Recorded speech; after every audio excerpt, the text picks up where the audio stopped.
കുറെ കോളറെ പിടിച്ചോ, കട്ട പിടിച്ചോ ഒരാള്, കട്ടിന്റെ കോളറെ പിടിച്ചോ.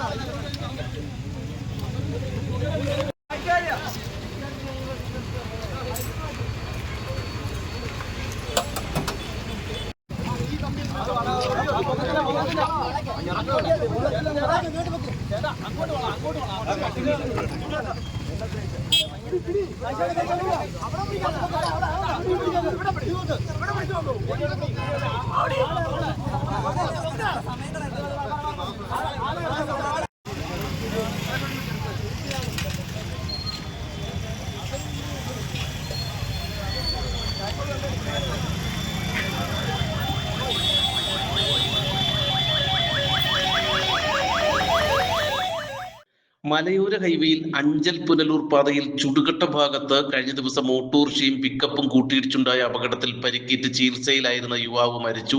അലയമൺ ചണ്ണപ്പെട്ട ഇളവൂർ കൈതക്കുഴിയിൽ വീട്ടിൽ 38 വയസ്സുള്ള പ്രവീൺ സാമുവലാണ് മരിച്ചത്. ഇന്നലെ വൈകിട്ടായിരുന്നു അപകടത്തിൽ മുൻവശം പൂർണ്ണമായി തകർന്ന ഓട്ടോറിക്ഷയിൽ നിന്നും നാട്ടുകാരേറെ പണിപ്പെട്ടാണ് പ്രവീണിനെ പുറത്തെടുത്ത് പുനലൂർ താലൂക്ക് ആശുപത്രിയിലേക്ക് എത്തിച്ചത്. ഗുരുതരമായി പരിക്കേറ്റ പ്രവീണിനെ പിന്നീട് തിരുവനന്തപുരത്തെ ആശുപത്രിയിലേക്ക് മാറ്റുകയായിരുന്നു. ഇവിടെ ചികിത്സയിലിരിക്കെയാണ് ഇന്ന് രാവിലെ പ്രവീൺ മരണത്തിന് കീഴടങ്ങിയത്.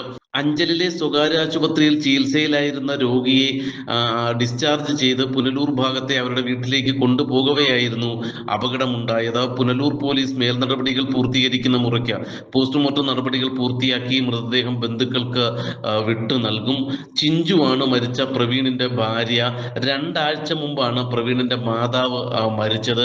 ഇതിന്റെ ദുഃഖം മാറും മുമ്പേ പ്രവീണിന്റെ ജീവനും വാഹനാപകടത്തിലൂടെ കവർന്നെടുത്തതിന്റെ ഞെട്ടലിലും വലിയ ദുഃഖത്തിലുമാണ് ചണ്ണപ്പെട്ട ഇളവൂർ ഗ്രാമം ഇപ്പോൾ.